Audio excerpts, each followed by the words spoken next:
Hey guys, welcome back to my channel Bansal biology. आज की video में हम यहाँ पर प्रीवियस ईयर क्वेश्चन सॉल्व करने वाले हैं जेनेटिक्स के। ये जो क्वेश्चन से 2023 के जो क्वेश्चंस पूछे गए थे जेनेटिक्स में मॉर्निंग शिफ्ट में, उनको हम हर तरीके से अच्छे से डिटेल में सॉल्व करने वाले हैं। So let's get started with the lecture guys. सबसे पहला अगर हम यहाँ पर क्वेश्चन देख लें तो सबसे पहला क्वेश्चन जो है पार्ट बी में आया था। इस क्वेश्चन में पूछा गया है segregation of alleles can occur either in anaphase 1 और anaphase 2 of meiosis. Which one of the following is an ideal model system for identifying the stage at which allelic segregation occurred?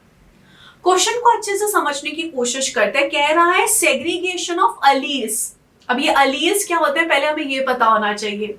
Segregation of alleles का मतलब क्या होता है कि for example अगर हमारे पास एक जीन है तो इस जीन के दो फॉर्म होते हैं। एक तो होता है समझिए हमने बोल दिया कैपिटल ए और एक यहाँ पे हमने बोल दिया समझो स्मॉल ए। तो यहाँ पर हमने यहाँ पे क्या बोला कि एक जीन के अल्टरनेट फॉर्म को हम यहाँ पर क्या बोलते हैं, अलील बोलते हैं। सिंपल लैंग्वेज में, बहुत सिंपल लैंग्वेज में हम इसको ऐसा बोल सकते हैं। तो इसका सेग्रीगेशन हो रहा है, यानी कि ये सेग्रीगेट हो रहे हैं, अलग अलग हो रहे हैं। ये एनाफेज 1 में भी हो सकते हैं। एनाफेज 1 का मतलब क्या होता है, अगर आपको पता हो, जो मियोसिस 1 होती है उसमें एनाफेज 1 होता है। एनाफेज 1 में बेसिकली होमोलॉगस क्रोमोसोम्स जो होते हैं उनका सेग्रीगेशन होता है, यानी कि होमोलॉगस क्रोमोसोम सेपरेट होते हैं। वहीं जो एनाफेज 2 होता है उसमें जो ये सिस्टर क्रोमैटिड्स हैं वो बेसिकली यहाँ पर क्या होती है, सेग्रीगेट होती है, वो बेसिकली अलग अलग होती है।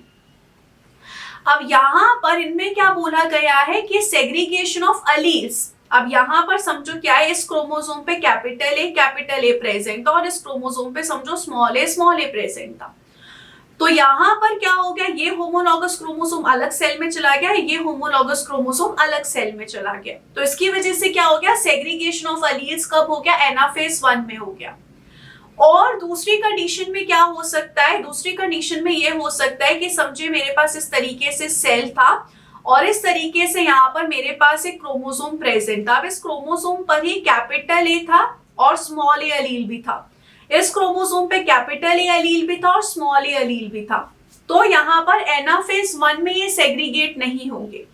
ये कब सेग्रीगेट होंगे, जब एनाफेज 2 आएगा और सिस्टर क्रोमैटिड्स को सेपरेट किया जाएगा। ये जो बेसिकली चीज है कब देखी जाती है, टेट्राड एनालिसिस में देखी जाती है। और टेट्राड एनालिसिस किसमें होता है, बेसिकली न्यूरोस्पोरा में देखा जाता है। इसका आप यहाँ पर कंप्लीट इसका एक्सप्लेनेशन भी देख सकते हो। यहाँ पर आप देख सकते हो किस तरीके से कहानी चलती है। जब यहाँ पर एनाफेज 1 में सेग्रीगेशन होता है तब आप देख सकते हैं एक सेल था, इसके पास कैपिटल ए अलील भी थे, कैपिटल स्मॉल ए अलील भी थे। फिर मियोसिस 1 हुआ, यानी कि एनाफेज 1 हुआ और यहाँ पर ये जो कैपिटल ए और स्मॉल ए अलील है सेग्रीगेट हो गए, अलग अलग सेल्स में चले गए। वहीं यहाँ पर दूसरी कंडीशन में क्या हुआ, दूसरी कंडीशन में जो होमोलॉगस क्रोमोसोम्स थे इनके बीच में क्रॉसिंग ओवर हो गया, जिसकी वजह से जो स्मॉल ए अलील है ये कैपिटल ए अलील के साथ चला गया। तो अब यहाँ पर क्या होगा, ये कैपिटल ए और स्मॉल ए अलील एक ही क्रोमोसोम पे प्रेजेंट है। तो ये मियोसिस 1 में सेग्रीगेट नहीं हो पाएंगे। कब सेग्रीगेट होंगे, मियोसिस 2 में सेग्रीगेट होंगे। इस चीज को टेट्राड एनालिसिस कहते हैं। अगर आपको इसका पूरा एक्सप्लेनेशन और अच्छे से चाहिए, डिटेल्ड पूरा एक्सप्लेनेशन चाहिए, तो मैंने ऑलरेडी वीडियो अपलोड कर रखा है चैनल पे, मैं लिंक नीचे डिस्क्रिप्शन बॉक्स में प्रोवाइड कर दूंगी। तो यहाँ पर बेसिकली इसलिए यहाँ पर सी ऑप्शन जो है वो बेसिकली सही हो रहा है। यहाँ पर इस क्वेश्चन का मतलब ये था। अगले क्वेश्चन पे चलते हैं। अगला क्वेश्चन जो है वो क्रोमोसोम बेंडिंग के ऊपर पूछा गया था CSIR द्वारा इस बार के पेपर में। अब इस क्वेश्चन को आप अच्छे से देखोगे तो आपको बहुत अच्छे से यहाँ पे दिख रहा होगा XXY आपको यहाँ पर दिख रहा होगा। तो ये क्वेश्चन आपको साफ बता रहा है कि नॉर्मल क्रोमोसोम नहीं होते। नॉर्मल क्रोमोसोम ह्यूमंस के पास होते हैं XY। ये साफ बता पा रहा है कि यहाँ पे कुछ तो दिक्कत है। नॉर्मल क्रोमोसोम नॉर्मल कैरियोटाइप नहीं। नॉर्मली हमारे पास 46 क्रोमोसोम्स होते हैं, यहाँ पर XXY आ गया यानी कि 47 क्रोमोसोम्स आ गए।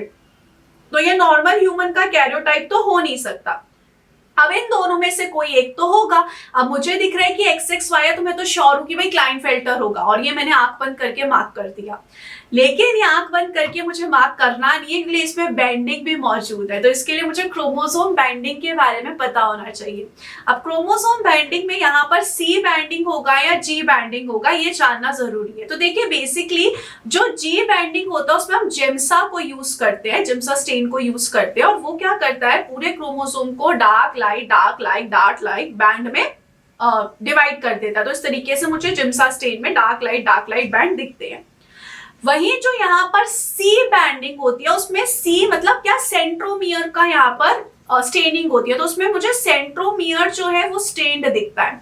तो यहाँ पर आप देख सकते हैं C बैंडिंग का आपको डायग्राम दिख रहा है। अब ये जो अगर मैं कैरोटाइप देखूं तो ये कैरोटाइप मुझे साफ पता चल रहा है कि G बैंड का है, C का नहीं है, क्योंकि C में सिर्फ और सिर्फ सेंट्रोमियर जो है वो पिगमेंटेड होना चाहिए था, स्टेन्ड होना चाहिए था।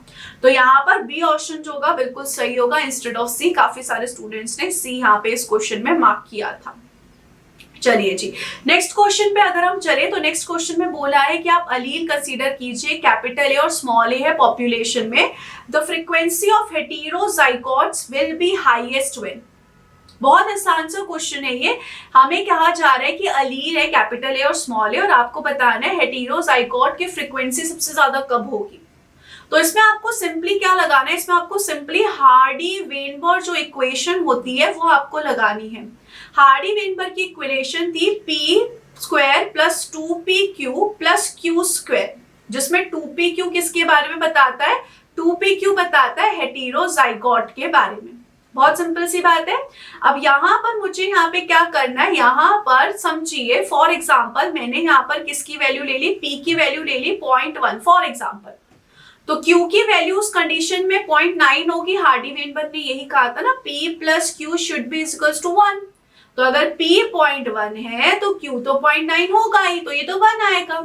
तो इस कंडीशन को अगर मैं मल्टीप्लाई करके देखूं तो 0.18 के करीब आंसर आएगा। आप मल्टीप्लाई करके अच्छे से देख सकते हैं। ऐसे अगर आप हर एक वैल्यू को मल्टीप्लाई करके देखो, आप 0.4, 0.3 को 0.4, 0.6 को मल्टीप्लाई करके देख लो, अलग अलग तरीके से आप हर एक चीज को मल्टीप्लाई करके देख सकते हैं। लेकिन सबसे ज्यादा वैल्यू तभी आएगी जब हम 0.5 को मल्टीप्लाई करेंगे 0.5 से। इसी कंडीशन में यहाँ पर सबसे ज्यादा वैल्यू आएगी, और इसी रीजन की वजह से यहाँ पर क्या होगा, frequency of A is equals to frequency of small a होना चाहिए, क्योंकि यहाँ पर 0.5 प्लस 0.5 इज इक्वल्स टू 1 होता है, इसलिए मुझे यहाँ पे 0.5 लेना है। अब मैं 0.6 प्लस 0.4 भी यहाँ पर ले सकती हूँ, तो 0.6 प्लस 0.4 आप लेकर भी देख सकते हैं यहाँ पर क्या आंसर आएगा इस कंडीशन में। आप सबको यहाँ पर आप आजमा के देख सकते हैं। अगर आप 0.7, 0.3 को भी आप ले सकते हैं, इसको भी आप मल्टीप्लाई, सबको आप मल्टीप्लाई करके देख लो, सबसे ज्यादा आंसर इसी कंडीशन में आएगा। इसलिए यहाँ पर सी ऑप्शन जो होगा वो बिल्कुल सही होगा। वंस अगेन डायरेक्ट क्वेश्चन था, सिर्फ थोड़ा सा हमें यहाँ पे अपना ब्रेन को यूज करना था, तो आपका ये क्वेश्चन जो था वो आसानी से बन जाता, कोई दिक्कत वाली बात नहीं होती। तो हार्डी वेनबर्ग इक्वेशन को यूज करके क्वेश्चन सॉल्व करना था। अगले क्वेश्चन की तरफ अगर हम यहाँ पर चले तो लेट्स सी अगला क्वेश्चन यहाँ पर हमें क्या कह रहा है। अगला क्वेश्चन जो है वो है recessive lethal alleles are never completely eliminated from the population because. Recessive lethal allele यहाँ पर क्या होता है, एक बहुत इंपॉर्टेंट पॉइंट ये है। रिसेसिव लीथल अलील का मतलब क्या होता है, रिसेसिव लीथल अलील यानी कि समझो स्मॉल ए है, जब ये साथ में आएगा तब यहाँ पर क्या होगा, ये लीथल शो होगा, यानी कि इस वजह से जो पर्सन है उसकी डेथ हो सकती है, या फिर जो भी है पर्सन के लिए वो लीथल हो सकता है, उसको कोई बीमारी हो सकती है, ऐसी कंडीशन। अब ये कंप्लीटली एलिमिनेट नहीं हो पाता है। क्यों एलिमिनेट नहीं हो पाता है, क्योंकि हेटेरोजाइगस की कंडीशन में पॉपुलेशन में प्रेजेंट हो सकता है। कैपिटल ए और स्मॉल ए अगर मौजूद है तो उस कंडीशन में तो ये कुछ कर नहीं पाएगा, ये लीथल है। न्यूक्लियर रिसेसिव कंडीशन के लिए होमोजाइगस होना जरूरी है। इस कंडीशन में तो ये हेटेरोजाइगस है, तो इस कंडीशन में पॉपुलेशन में स्टे कर सकता है। तो इस कंडीशन में यहाँ पर क्या होगा, ये हेटेरोजाइगस कंडीशन में मेंटेन किया जाता है। बहुत डायरेक्ट क्वेश्चन था, इजी क्वेश्चन था, अगर आपने रिसेसिव लीथल एलील के बारे में पढ़ा है तो। इससे भी रिलेटेड वीडियो कंप्लीट अपलोडेड है चैनल पे, मैं लिंक नीचे डिस्क्रिप्शन बॉक्स में दे दूंगी। तो यहाँ पर हेटेरोजाइगस होने की वजह से ये कंडीशन जो है रहती है। आप यहाँ पर इसको इस एग्जांपल के थ्रू भी समझ सकते हो। समझिए यहाँ पर आपको बोला गया है कि जब यहाँ पर हेटेरोजाइगस कंडीशन है यहाँ पर, तो जब यहाँ पर Y दोनों में है तब तो डेथ हो गई, लेकिन जब जब Y सिर्फ सिंगल क्रोमोसोम पे प्रेजेंट था तो येलो कलर का माइस हुआ और जिंदा रह गया, येलो कोट आया। तो इसका मतलब क्या है, जब हेटेरोजाइगस कंडीशन होगी तो वो जिंदा रह सकता है। चलिए अब हम यहाँ पे नेक्स्ट क्वेश्चन की तरफ चलते हैं। नेक्स्ट क्वेश्चन का अगर हम रुक करें, जो CSIR में इस बार आया था, तो बोल रहा है red blue colour blindness is a human x-linked recessive disorder. कह रहा है कि एक्स-लिंक्ड रिसेसिव डिसऑर्डर है red blue colour blindness. X-linked recessive disorder का मतलब बेसिकली क्या होता है कि जो दोनों एक्स क्रोमोसोम फीमेल में अगर म्यूटेटेड है तभी फीमेल अफेक्टेड होगी। अगर सिर्फ एक एक्स क्रोमोसोम म्यूटेटेड है तो उस कंडीशन में फीमेल नॉर्मल होगी, लेकिन उसके बच्चे अफेक्टेड हो सकते हैं, इसलिए वो कैरियर है। और वहीं मेल्स में सिर्फ और सिर्फ एक ही एक्स क्रोमोसोम होता है, तो मेल्स का अगर एक भी एक्स क्रोमोसोम म्यूटेटेड हो गया तो मेल अफेक्टेड हो जाएंगे। वहीं अगर उनका एक एक्स क्रोमोसोम नॉर्मल है तो नॉर्मल रहेगा। तो ये चीज का मतलब होता है। अब यहाँ पर कह रहे हैं दो पेरेंट्स हैं जो नॉर्मल कलर विजन के साथ है, यानी कि पेरेंट्स को कोई डिसऑर्डर नहीं है। समझो मैं पेरेंट्स को इस तरीके से लिख लेती हूँ, पेरेंट्स बिल्कुल नॉर्मल है। यहाँ पर समझे मैंने कहा कि ये है मेल और ये है फीमेल। अब इनका एक लड़का हुआ है जिसके पास यहाँ पर 47 क्रोमोसोम है, यानी कि एक क्रोमोसोम ज्यादा है। और कैसा है वो, XXY है, यानी कि उसके पास एक क्रोमोसोम ज्यादा है, एक्स क्रोमोसोम। और वो यहाँ पर क्या शो कर रहा है, वो यहाँ पर कलर ब्लाइंडनेस शो कर रहा है। जो लड़का है वो कलर ब्लाइंडनेस शो कर रहा है, एक लड़का जो है। वहीं इन्होंने कहा है कि दूसरा सन है जिसके पास 46 क्रोमोसोम है और वो भी XY है और वो भी कलर ब्लाइंड है। यानी कि जो दूसरा लड़का है उसके पास 46 क्रोमोसोम है, वो भी XY है, लेकिन वो कलर ब्लाइंड है। तो अब इस कंडीशन में सबसे पहली बात कि इसके पास कलर ब्लाइंडनेस आई कैसे, तो ऑब्वियस सी बात है इसके पास कलर ब्लाइंडनेस मम्मी से आई होगी, क्योंकि एक्स क्रोमोसोम जो नॉर्मल लड़कों के पास आता है वो मम्मियों से ही आता है। अगर पापा का एक्स क्रोमोसोम अफेक्टेड होता तो पापा भी अफेक्टेड होते, लेकिन पापा नॉर्मल है तो इस लड़के को जो एक्स क्रोमोसोम मिला है वो तो पक्की बात है, देखो भाई मम्मी से मिला है। तो ये बात हमें समझ में आ गई कि मम्मी इस कंडीशन में कैसी है, मम्मी इस कंडीशन में कैरियर है। ये बात तो शॉर्ट हमारी पक्की हो चुकी है। अब चलते आगे। Assuming that no crossover took place in prophase 1, Klinefelter syndrome in son 1, ये जो सन है उसके पास Klinefelter syndrome है, इसलिए उसके पास एक एक्स क्रोमोसोम ज्यादा है। Resulted due to non-disjunction during which of the following events? Non disjunction कब हुआ होगा ये आपसे पूछ रहे हैं। नॉन डिस्जंक्शन का मतलब क्या होता है, नॉन डिस्जंक्शन का मतलब होता है कि समझो यहाँ पर इस तरीके से एक सेल है, इस सेल में यहाँ पर क्या हो रही है, मियोसिस चल रही है फॉर एग्जाम्पल। तो जब यहाँ पर ये सेल जो है क्या करता है, ये सेल जो है फॉर एग्जाम्पल डिवाइड करता है, ये सेल इस तरीके से यहाँ पर क्या करेगा, डिवाइड कर रहा है। तो डिवाइड करके जो नए सेल्स बनेंगे उसमें क्रोमोसोम्स डिवाइड हो जाते हैं। अब समझिए ऐसे डिवाइड नहीं हो पाए और एक ही सेल के पास यहाँ पर क्या चलेगा, एक ही सेल के पास यहाँ पर दोनों क्रोमोसोम्स आ चुके हैं। तो इस कंडीशन को हम क्या बोलते हैं, इस कंडीशन को हम नॉन डिस्जंक्शन कहते हैं। This condition is known as non disjunction. तो अब यहाँ पर ये आपसे पूछ रहा है कि नॉन डिस्जंक्शन किस कंडीशन में हुई होगी, आपको सिर्फ इतनी सी बात बतानी है। तो अगर हम यहाँ पर देखें, अभी हमने ये पॉइंट डिस्कस किया था कि यहाँ पर जो ये फीमेल है ये तो पक्की बात है कि ये कैसी रही होगी, कैरियर रही होगी। अब यहाँ पर ये हमें पता चल गया कि सन 1 और सन 2 दोनों के पास एक एक्स क्रोमोसोम अफेक्टेड वाला मम्मी से ही आया है। अब नेक्स्ट पॉइंट यहाँ पर क्या देखने वाली है कि जो ये सन 1 है वो भी यहाँ पे कलर ब्लाइंड है। अब सन 1 के पास तो 2 एक्स क्रोमोसोम है और वो फिर भी कलर ब्लाइंड हो रहा है। इसका मतलब है कि जो सन 1 है इसके दोनों एक्स क्रोमोसोम म्यूटेटेड होंगे, इसके दोनों एक्स क्रोमोसोम म्यूटेटेड होंगे, तभी ये कलर ब्लाइंड होगा। अगर इसका सिर्फ एक एक्स क्रोमोसोम म्यूटेटेड होता तो उस कंडीशन में ये कैरियर होता, क्योंकि इसके पास 2 एक्स क्रोमोसोम है। पर इस कंडीशन में फीमेल का तो ऑब्वियस सी बात है एक एक्स क्रोमोसोम नॉर्मल है, क्योंकि female is also a carrier. Question में गिवन है कि फीमेल यहाँ पर नॉर्मल है तो वो अफेक्टेड नहीं हो सकती। उसके दोनों एक्स क्रोमोसोम यहाँ पर अगर अफेक्टेड होते तो फिर वो अफेक्टेड हो जाती, उसको डिसऑर्डर होता।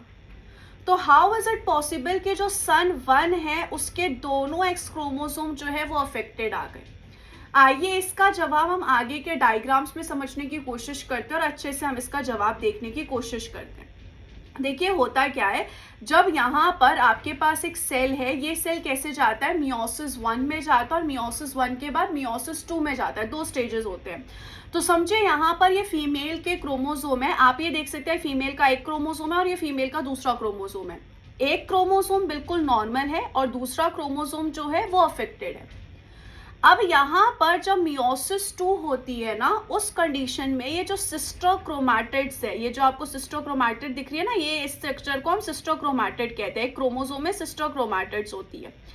ये सिस्टर क्रोमैटिड मियोसिस 2 में सेपरेट हो जाती हैं और सेपरेट होने के बाद अलग अलग क्रोमोसोम बना लेती हैं।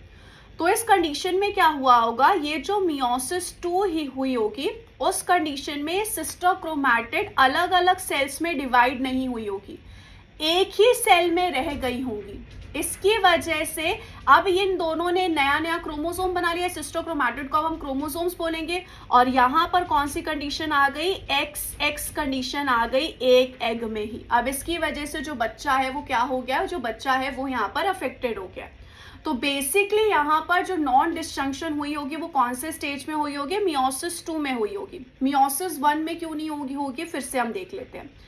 समझिए यहाँ पर आपके पास एक नॉर्मल सेल है, इसके पास आप समझ लीजिए कि 2X क्रोमोसोम है। अब यहाँ पर मियोसिस 1 हुआ, मियोसिस 1 के बाद ये रेड वाला क्रोमोसोम अलग सेल में चला गया, ब्लू वाला क्रोमोसोम X क्रोमोसोम अलग सेल में चला गया। उसके बाद ये मियोसिस 2 में सिस्टर क्रोमैटिड सेपरेट हुई और यहाँ पर इस तरीके से क्या बन चुके हैं, इस तरीके से यहाँ पर 4 सेल्स बन चुके हैं। अब यहाँ पर समझ लीजिए मियोसिस 1 में नॉन डिस्जंक्शन होती है। तो मियोसिस 1 में अगर नॉन डिस्जंक्शन हुई तो ये जो XX क्रोमोसोम से एक दूसरे से अलग नहीं हो पाएंगे।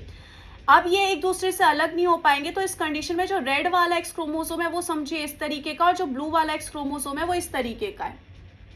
अब मियोसिस 1 में वो दोनों सेपरेट नहीं हुए तो एक ही सेल में आ गए। मियोसिस 2 में वो सेपरेट हुए, सिस्टर क्रोमैटिड सेपरेट हुई, क्योंकि मियोसिस 2 में सिस्टर क्रोमैटिड सेपरेट होती है, वो हुई। लेकिन इस कंडीशन में फिर ये जो एक अंडा है इसके पास एक नॉर्मल X क्रोमोसोम वाला क्रोमैटिड आ गया है और एक XC क्रोमोसोम वाला क्रोमैटिड आ गया है। तो इस कंडीशन में अगर ये अंडा जाके फ्यूज करेगा भी Y क्रोमोसोम के साथ, तो उस कंडीशन में मेल का जो विजन है वो नॉर्मल होगा, वो कलर ब्लाइंड नहीं होगा, इसलिए इस कंडीशन में वो कैरियर होगा। इस कंडीशन में वो कैसा होगा, कैरियर होगा। वहीं अगर आप इस कंडीशन में यहाँ पर देखोगे तो नॉन डिस्जंक्शन कब हुई है, नॉन डिस्जंक्शन हुई है मियोसिस 2 में। तो इस कंडीशन में क्या था, ये एक क्रोमोसोम रेड वाला ऐसे था। अब यहाँ पर सिस्टर क्रोमैटिड्स को सेपरेट होना था, लेकिन सेपरेट होने की जगह एक ही सेल में दोनों सिस्टर क्रोमैटिड्स आ गए और इन्होंने क्रोमोसोम बना लिया और इस तरीके से यहाँ पर क्या कर दिया, जो बच्चा है उसको अफेक्टेड कर दिया।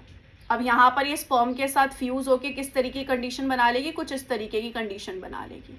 इसकी वजह से यहाँ पर क्या हो गया, जो फीमेल है उसमें यहाँ पर क्या होगा, नॉन डिस्जंक्शन, क्योंकि मेल्स में तो हो ही नहीं सकता नॉन डिस्जंक्शन, क्योंकि मेल में अफेक्टेड क्रोमोसोम हो ही नहीं सकता, क्योंकि मेल कंप्लीटली नॉर्मल है। हुआ फीमेल में ही होगा, और कौन सी कंडीशन में हुआ होगा, सेकेंड वाली कंडीशन में हुआ होगा।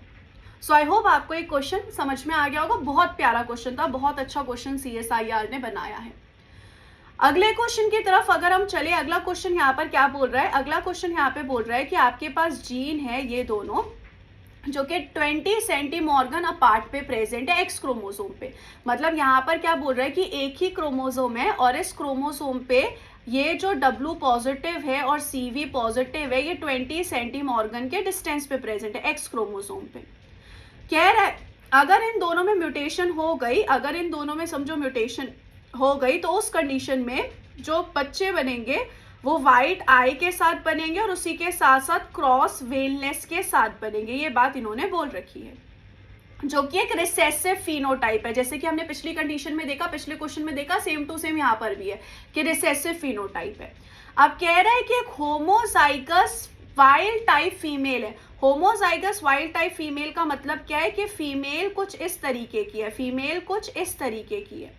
इनका आपने मेटिंग करवाया, किसके साथ करवाया, white eyed cross when male के साथ। अब मेल के पास एक तो Y क्रोमोसोम होता है, मेल के पास तो एक ही X क्रोमोसोम होता है। अब इनकी जो F1 प्रोजेनी है, यानी कि इनके क्रॉसिंग से जो बच्चा बना उसको आपने सिबमेट किया। सिबमेट मतलब भाई बहनों में आपने यहाँ पर मेटिंग की। अब जब उसकी आपने मेटिंग की, F1 प्रोजेनी की भी जब आपने मेटिंग की, तब कितने चांसेस है वाइट आइड क्रॉस वेनलेस बच्चे के होने की? आइए हम इस क्वेश्चन को अच्छे से और समझने की कोशिश करते हैं। हमारे पास क्या एक फीमेल है जो कि वाइल्ड टाइप है, फीमेल को कोई भी यहाँ पर दिक्कत नहीं है। फीमेल जो है वो किस तरीके की है, फीमेल जो है वो वाइल्ड टाइप है। मेल जो है वो दिक्कत के साथ है, उसके पास वाइट आइड प्रेजेंट और क्रॉस वेनलेस प्रेजेंट है। इनकी क्रॉसिंग हुई F1 प्रोजेनी बनेगी। F1 प्रोजेनी किस तरीके से बनेगी, समझे, ये वाला क्रोमोसोम इसके साथ आ गया, मम्मी का एक क्रोमोसोम पापा के एक क्रोमोसोम के साथ आ गया, और मम्मी का एक क्रोमोसोम पापा के एक क्रोमोसोम के साथ आ गया। ऐसे ही तो होता है, बच्चे ऐसे ही तो बनते हैं। तो यहाँ पर F1 प्रोजेनी इस तरीके से बन गई है। अब ये F1 प्रोजेनी बन गई। अब इन्होंने F1 प्रोजेनी में क्या किया, सिर्फ मेटिंग कर दी, भाई बहन में यहाँ पर मेटिंग कर दी। अब जब भी मेटिंग बनती होती है तो गैमीट्स बनते हैं, सबसे पहले तो गैमीट्स ही बनते हैं। तो गैमीट्स में क्या होगा, एक गैमीट के पास इसका एक्स क्रोमोसोम चला जाएगा और एक गैमीट के पास इसका वाई क्रोमोसोम चला जाएगा। तो मेल्स में गैमीट बनना बहुत आसान हो जाएंगे, मेल्स में 2 गैमीट बन जाएंगे। फीमेल्स में अगर हम यहाँ पर देखें, फीमेल्स में 4 गैमीट बन सकते हैं। एक तो ये वाला क्रोमोसोम अलग होके एक गैमीट बना लेगा, एक ये क्रोमोसोम अलग होके एक गैमीट बना लेगा। उसके अलावा यहाँ पर इस तरीके से क्रॉसिंग ओवर भी हो सकती है। क्रॉसिंग ओवर यानी कि रिकॉम्बिनेशन हुई, तो उस कंडीशन में क्या होगा, ये वाला जो जीन है वो इस जीन के साथ जाएगा, ये वाला जीन इस जीन के साथ जाएगा, मतलब W पॉजिटिव और CV एक साथ चले जाएंगे एक गैमीट में, और दूसरी कंडीशन में जो W है और CV पॉजिटिव है वो एक सेल में चले जाएंगे, एक गैमीट में चले जाएंगे। तो इसमें यहाँ पर 4 तरीके के गैमीट बन सकते हैं, 2 पेरेंटल टाइप और 2 जो रिकॉम्बिनेशन की वजह से बने हैं। अब यहाँ पर इन्होंने स्पेसिफिकली मेंशन कर दिया कि 20 सेंटीमॉर्गन का डिस्टेंस है। इसका मतलब है कि 20% ही रिकॉम्बिनेशन होगी, यानी कि जो 4 गैमीट बने हैं उसमें से रिकॉम्बिनेशन वाले बनने की कितने चांसेस है, 20% चांसेस है। और पेरेंटल वाले बनने के कितने चांसेस है, पेरेंटल वाले बनने के चांसेस हैं 80%। इतनी बात हमें समझ में आ गई। F1 प्रोजेनी बनी, उसको हमने सबमेट किया। मेल्स के गैमीट बनाना आसान है, लेकिन फीमेल्स के गैमीट में क्रॉसिंग ओवर हो सकती है। क्रॉसिंग ओवर के चांसेस सिर्फ 20% है और नॉर्मल आने के 80% है। हमारे पास गैमीट्स आसानी से बन चुके हैं। अब हम यहाँ पर आगे समझने की कोशिश करते हैं। अब यहाँ पर इन्होंने क्वेश्चन में क्या बोला है, what percentage of the progeny will be white eyed and cross veinless. White eyed चाहिए और क्रॉस वेनलेस चाहिए। ये कंडीशन तब आ सकती है जब लड़का में इस तरीके की कंडीशन हो कि लड़के के पास एक ही एक्स क्रोमोसोम प्रेजेंट होता है, तो लड़के का एक ही एक्स क्रोमोसोम अगर म्यूटेटेड है तो लड़के के पास ये कंडीशन आ जाएगी। या फिर लड़की कैसे हो, लड़की यहाँ पर इस तरीके की हो, लड़की के पास यहाँ पर दोनों क्रोमोसोम्स जो है वो म्यूटेटेड हो, इसी कंडीशन में आ सकता है। अब अगर हम यहाँ पर देखें, यहाँ पर लड़के के पास ये वाला क्रोमोसोम है, लड़के के पास एक्स क्रोमोसोम कैसा है, नॉर्मल है, तो इसका मतलब कि कोई भी लड़की तो अफेक्टेड नहीं हो सकती, क्योंकि लड़के का एक्स क्रोमोसोम तो नॉर्मल है। एक क्रोमोसोम लड़की के पास पापा से आता है और एक क्रोमोसोम लड़की के पास मम्मी से आता है, तो कोई भी लड़की तो भाई अफेक्टेड हो नहीं सकती।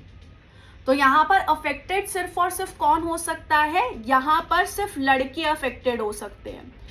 ये वाला गैमीट कोई अफेक्टेड नहीं ला सकता, दोनों कंडीशंस अफेक्टेड नहीं हो सकती इसलिए पॉजिटिव है। इस कंडीशन में भी दोनों चीजें नहीं आ सकती इसलिए एक नॉर्मल है, वाइल्ड टाइप है W। इस कंडीशन में भी दोनों अफेक्टेड नहीं हो सकते इसलिए CV पॉजिटिव है। कौन सी कंडीशन में अफेक्टेड हो सकते हैं, इस वाली कंडीशन में अफेक्टेड हो सकते हैं। ये वाला जब इस वाले के साथ पेयर बनाएगा, बच्चे बनाएगा, तभी यहाँ पर क्या होंगे, अफेक्टेड आएंगे। अब ध्यान से देखो, ये मम्मा का एक गैमीट है, मम्मी के इस गैमीट को बनने के कितने चांसेस है, 40%, क्योंकि ये वाला जो मम्मी का गैमीट है वो कैसा है, ये वाला जो मम्मी का गैमीट है या जिसका भी गैमीट है वो यहाँ पर किस तरीके का है, वो यहाँ पर पेरेंटल टाइप है, मतलब मम्मी के जैसा ही है, मम्मी के पास जैसा क्रोमोसोम था सेम टू सेम वैसा क्रोमोसोम वैसा गैमीट है। तो इन दोनों पेरेंटल के बनने के चांसेस थे 80%, तो इसके बनने के कितने चांसेस हो गए, 40। यही होता है ना, हमारी प्रॉपर्टी डिवाइड होती है जो भाइयों में, तो माता पिता की अगर 80% प्रॉपर्टी थी तो 40% एक भाई को जाती है, 40% दूसरे भाई को जाती है। सेम चीज अगर यहाँ पर 2 गैमीट्स है पेरेंटल, दोनों के बनने के 80% चांसेस है, तो एक गैमीट के बनने के कितने परसेंट चांसेस होंगे, 40%। अब ये वाला जो 40% का गैमीट है, ये पापा के इस क्रोमोसोम के साथ भी फ्यूज कर सकता है और इस क्रोमोसोम के साथ भी फ्यूज कर सकता है। तो या तो बच्चा इस तरीके का आ सकता है या तो बच्चा इस तरीके का आ सकता है। अगर इसने इसके साथ फ्यूज किया तो इस तरीके का बच्चा होगा, और इसने इस तरीके के साथ फ्यूज किया, इसके साथ फ्यूज किया तो इस तरीके का बच्चा होगा। तो अब ये जो 40% ये गैमीट बनेगा वो दो तरीके के बच्चे बना सकता है, या तो ये या तो ये। तो ये 40% और रिड्यूस हो गया 20% और 20% में। और अब ये जो यहाँ पर ये वाला बच्चा है, इसके पास से सिर्फ वाइट आई होगी और क्रॉस मेनलेस होगी। तो सिर्फ यही वाला बच्चा कैसा है, सिर्फ यही वाला बच्चा पूरी तरीके से ये कंडीशन शो करेगा। तो कितने परसेंट चांसेस हो गए, 20% चांसेस हो गए कि ऐसा बच्चा आने के चांसेस हो सकते हैं। तो इस तरीके से यहाँ पे क्वेश्चन करना था। पहले F1 प्रोजेनी बनानी थी, फिर F1 प्रोजेनी से गैमीट्स बनाने थे। गैमीट्स बना के देखने थे कि कितने गैमीट्स हैं जो कि ऐसी तरीके की डिजीज ला सकती है। फिर मेल और फीमेल में मतलब मेल और फीमेल के गैमीट्स से बच्चा बनाकर देखने थे कि कितने यहाँ पर गैमीट्स अफेक्टेड या फिर जो भी कंडीशन ये बोल रहे हैं वैसी आ सकती है। लंबा क्वेश्चन था थोड़ा, लेकिन अगर आपको अच्छे से लिंकेज रिकॉम्बिनेशन पढ़ी हुई है आपने तो आप आराम से इस क्वेश्चन को सॉल्व कर सकते थे। बहुत ही अच्छा क्वेश्चन यहाँ पर ये था। नेक्स्ट क्वेश्चन जो है वो इस बार CSIR ने काफी इजी क्वेश्चन पूछा है, बहुत ज्यादा इजी क्वेश्चन है ये एक्चुअल में। यहाँ पर इन्होंने बेसिकली सिर्फ बॉन्ड्स पूछा है, सिर्फ आपको यहाँ पर बॉन्ड्स को मैच करना है। तो अगर आप यहाँ पर देखोगे इस तरीके से, अगर समझिए हमने यहाँ पर एक स्ट्रक्चर बनाया, न्यूक्लियोटाइड का स्ट्रक्चर हमें पता होना चाहिए। तो ये एक राइबोज शुगर होती है, राइबोज शुगर के साथ फर्स्ट कार्बन पे नाइट्रोजनस बेस ज्वाइन होता है, फिफ्थ कार्बन पे फॉस्फेट अटैच होता है, इस तरीके से होता है। जो शुगर है वो नाइट्रोजनस बेस के साथ अटैच होती है ग्लाइकोसाइडिक बॉन्ड के थ्रू। किसके थ्रू, ग्लाइकोसाइडिक बॉन्ड के थ्रू अटैच होती है। जो यहाँ पर अगर हम यहाँ पर देखिए आगे चले तो यहाँ पर इन्होंने बोला है nucleotides only nitrogenous base, nucleosides और SSDNA। अगर सिर्फ आपको नाइट्रोजनस बेस बनाना है तो आप कैसे बनाओगे, जब आप इस ग्लाइकोसाइडिक बॉन्ड को तोड़ दोगे तो नाइट्रोजनस बेस निकल जाएगा। तो बी का क्या हो गया, फोर्थ हो गया। बी का फोर्थ करते ही आपके पास आंसर आ जाएगा बी, आपको कुछ और करने की जरूरत ही नहीं पड़ी। फिर भी हम बाकी सारे ऑप्शंस को अच्छे से समझने की कोशिश करेंगे। अगर हम यहाँ पर न्यूक्लियोटाइड देखें तो न्यूक्लियोटाइड यहाँ पर क्या है, ओनली नाइट्रोजनस बेस। न्यूक्लियोसाइड्स यहाँ पे पूछा और उसी के साथ साथ सिंगल स्ट्रैंडेड DNA पूछा।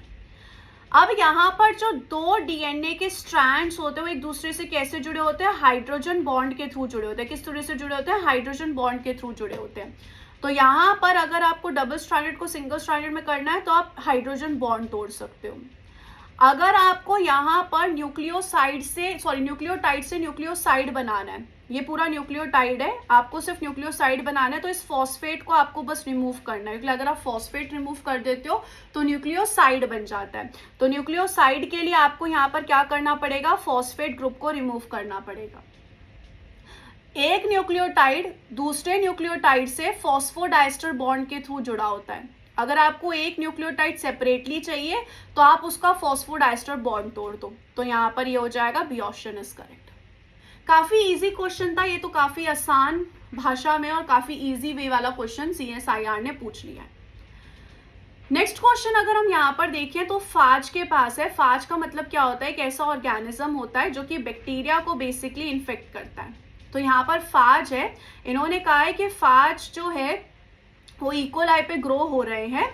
और आप यहाँ पर क्या देख रहे हैं, प्लैग्स देख रहे हैं। प्लैग्स क्या होता है, बैक्टीरियोफाज जितना ज्यादा होगा प्लैग्स उतने ज्यादा होंगे। यानी कि यहाँ पर समझिए इस तरीके से एक बैक्टीरिया है और ये बैक्टीरियोफाज एक वायरस के जैसे है। तो बैक्टीरियोफाज जैसे जैसे बैक्टीरिया को मारता जाएगा वैसे वैसे उसके नंबर्स और बढ़ते जाएंगे, मल्टीप्लाई होते जाएंगे और वो उतने बड़े प्लैग्स बना पाएंगे। तो बेसिकली अगर प्लैग बड़ा है यानी कि इसका इन्फेक्शन हो रहा है, बैक्टीरियोफाज का इन्फेक्शन हो रहा है।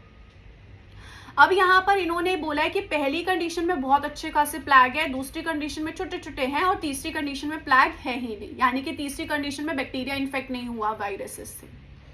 अब आपके सामने यहाँ पे ऑप्शंस है कि प्लेट 1, प्लेट 2 और प्लेट 3। तो आपको यहाँ पर जवाब बताना है कि कौन सी प्लेट किस वाली कंडीशन से मैच कर रही है। तो यहाँ पर इन्होंने आपको दो चीजें दी है, एक तो यहाँ पर इन्होंने आपको दिया है इकोलाई का बी स्ट्रेन और दूसरा यहाँ पर इन्होंने दिया है K12 स्ट्रेन, दो स्ट्रेन्स दिए हैं। अब यहाँ पर ध्यान से देखिए क्या इन्होंने बोला है, एक ना जीन होता है या एक जगह होती है R2 लोकस जिसको बोलते हैं। K12 जो बैक्टीरिया है उसको यहाँ पर, अगर उसको यहाँ पर इन्फेक्शन हो रहा है, किससे इन्फेक्शन हो रहा है, बैक्टीरियोफाज से उसको इन्फेक्शन हो रहा है। K12 बैक्टीरिया को अगर बैक्टीरियोफाज के साथ इन्फेक्शन हो रहा है यानी कि बैक्टीरियोफाज के पास R2 लोकस प्रेजेंट है।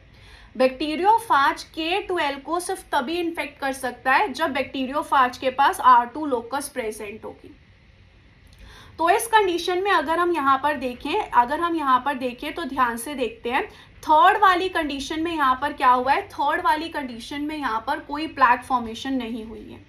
तो इसका मतलब यहाँ पर क्या होगा, थर्ड वाली कंडीशन में K12 रहा होगा और K12 के पास जो बैक्टीरियोफाज है उसके पास R2 लोकस म्यूटेटेड होगा, क्योंकि बैक्टीरियोफाज के पास अगर R2 लोकस नहीं है तो वो K12 बैक्टीरिया को इन्फेक्ट नहीं कर सकता है, इसकी वजह से वो कोई प्लैग नहीं बना पाएगा। तो थर्ड का थर्ड हो गया और थर्ड का बी हो गया।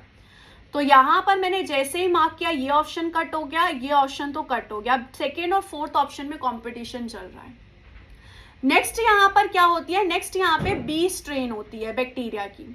अगर यहाँ पर ये जो बी स्ट्रेन ऑफ बैक्टीरिया है इसको R2 लोकस नहीं चाहिए, बी स्ट्रेन बोल रहा है कि मुझे नहीं चाहिए R2 लोकस, मतलब बैक्टीरियोफाज बोल रहा है कि मेरे पास अगर यहाँ पर क्या नहीं है, मेरे पास अगर R2 लोकस नहीं है, बैक्टीरियोफाज बोल रहा है, तो मैं बी स्ट्रेन को आराम से इन्फेक्ट कर सकता हूँ। यानी कि बी स्ट्रेन को इन्फेक्ट करने के लिए R2 लोकस नहीं चाहिए बैक्टीरियोफाज को।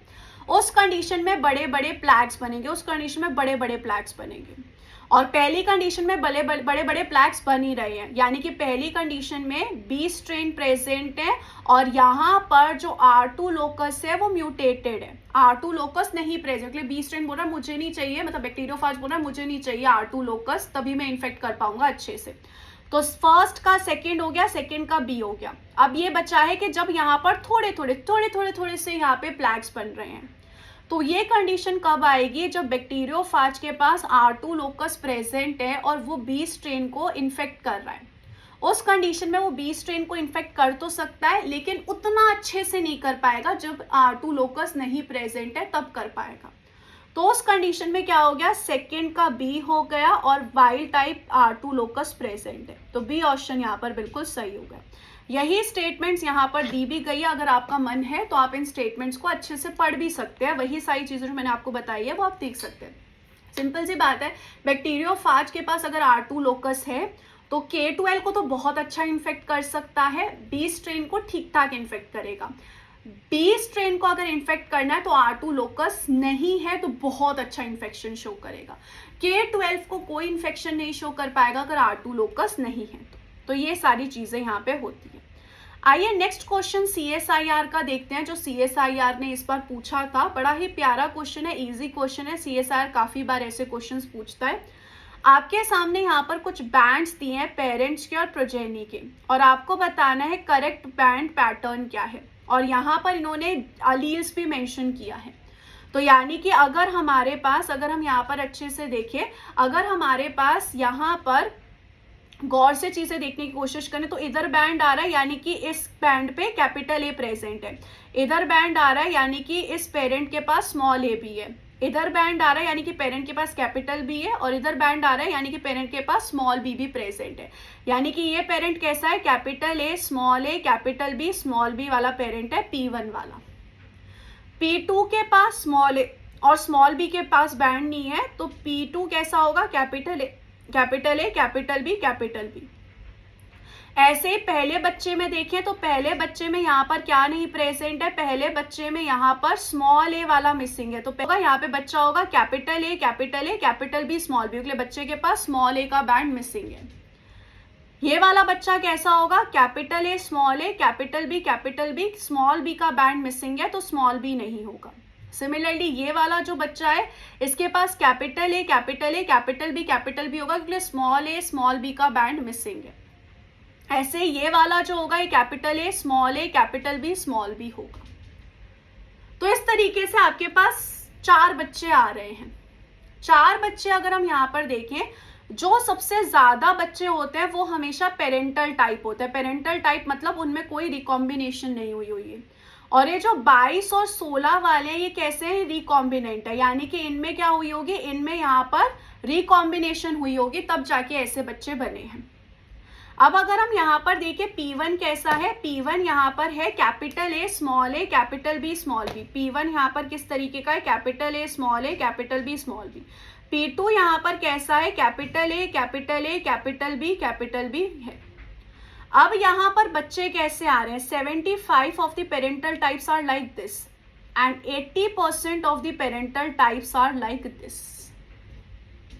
ये कंडीशन कब आ सकती है? आइए हम देखें। देखो, जो पेरेंट 2 है वो तो इस तरीके का है। पेरेंट 2 के पास है capital A capital B capital B. तो पेरेंट 2 के पास तो इस तरीके के 2 क्रोमोसोम प्रेजेंट है। पेरेंट 2 को कोई दिक्कत नहीं है, उसके पास इस तरीके के 2 क्रोमोसोम है।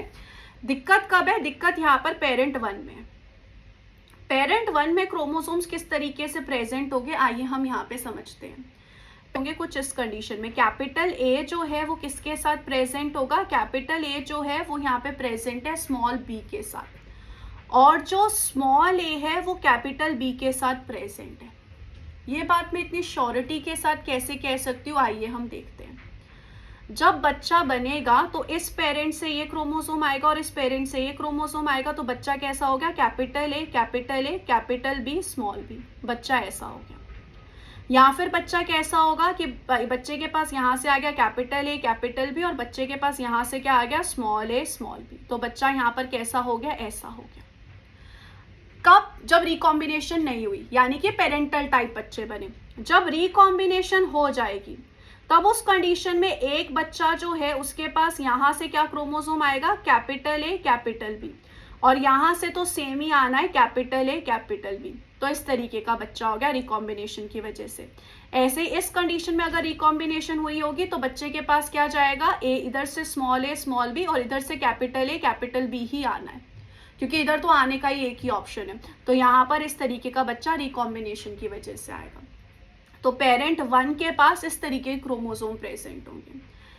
ऐसी जब कंडीशन होगी तो ऐसे कंडीशन को रिपल्शन कॉन्फ़िगरेशन कहते हैं, यानी कि एक क्रोमोसोम के पास डोमिनेंट अलील भी प्रेजेंट है और दूसरे जीन का रिसेसिव अलील भी प्रेजेंट है।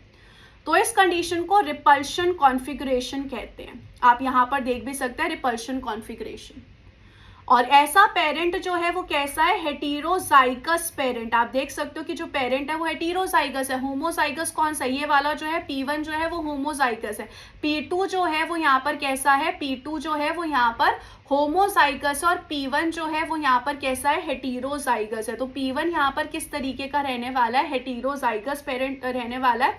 और यहाँ पर जो उसकी कॉन्फ़िगरेशन है वो कैसी रहने वाली है? रिपल्शन कॉन्फ़िगरेशन रहने वाली है। तो इस करके यहाँ पर कपलिंग कॉन्फ़िगरेशन नहीं होता, इसलिए कपलिंग में डोमिनेंट रिसेसिव एक क्रोमोसोम पे होता है। तो ये नहीं हो सकता, कोई लिंकेज है ही नहीं, क्योंकि रिकॉम्बिनेशन हो रही है। इनसफिशिएंट नहीं है, बिल्कुल सफिशिएंट है। बी ऑप्शन सही हो गया। तो ये क्वेश्चन भी बहुत अच्छा था। सो गाइज, ये हमारे जेनेटिक्स के मॉर्निंग शिफ्ट के क्वेश्चंस थे। अगर आपका मन है कि आप मेरे साथ पूरी जेनेटिक्स कवर करना चाहते हैं, दिसंबर 2023 को अगर आप टारगेट कर रहे हैं, और आपका मन है कि आप अच्छे से हर एक चीज़ स्टार्टिंग से लेकर एंड तक जेनेटिक्स की बिल्कुल बेसिक, मतलब आपको आती ही नहीं है और आपको 20-25 दिन में पूरे अच्छे से जेनेटिक्स सीखनी है, तो आप मेरे साथ फटाफट आके ज्वाइन हो जाइए। मेरे बंसल बायोलॉजी ऐप पे लाइव क्लासेस रहने वाली है। ऐप पे लिंक जो है नीचे डिस्क्रिप्शन बॉक्स में, फटाफट डाउनलोड कर लीजिए और मेरे साथ आके पढ़िए। लाइव क्लासेस होंगी। अगर आपको वो टाइम सूटेबल नहीं होगा तो आप रिकॉर्डेड फॉर्म में लेक्चर्स देख सकते हैं। क्लास में आके डाउट्स पूछ सकते हैं। क्लास में पोल होगा। क्लास में आके रेज हैंड कर सकते हैं। मुझे फ़ोन पे बात कर सकते हैं। क्लास में आपको सारे नोट्स मिलेंगे, A to Z सारे क्वेश्चंस करवाए जाएंगे। ईच एंड एवरीथिंग इस कोर्स में होगी, जो भी आपको CSIR के लिए चाहिए। भले ही वो नोट्स होंगे, क्वेश्चन प्रैक्टिस होगी, प्रीवियस ईयर क्वेश्चंस, हर एक कॉन्सेप्ट क्लियर किया जाएगा। तो हर एक चीज़ आप यहाँ पे मेरे साथ आके पढ़ सकते हैं। क्लासेस 10 सितंबर से शुरू होने वाली हैं। Wish you all the very best guys. Thank you so much. Take care of yourself. अगर आप इस बैच को अभी ज्वाइन नहीं कर पाए, कुछ दिनों बाद भी देख रहे हो, तो भी आप ज्वाइन कर सकते हो। क्योंकि जो स्टार्टिंग की क्लासेस है वो आपको रिकॉर्डेड फॉर्म में मिलेगी ही मिलेगी, और बाकी क्लासेस आप मेरे साथ लाइव देख पाएंगे। Wish you all the very best guys. Thank you so much. Take care. Bye bye.